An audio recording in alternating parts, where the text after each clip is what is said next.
oyo eza mpona bandeko na biso nyonso tobokola bana bien toyeba kovalide baémotion na bango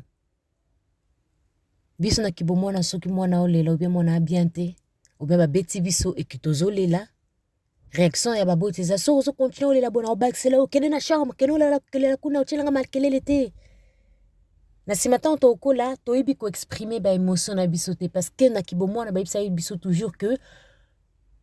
soki ozolela eza valable te kende olela place mosusu na kokola toyebi kosala conversation te soki tosiliki togangaka toloba mabe tofinga parce que totika oyekola te ndenge nini ya koloba bien baboti bovalide baémotion na biso boyokela mpe biso mwana aza bien te tuna ye mpona nini solola na ye fungola motema na yo vers mwana na yo a futur merci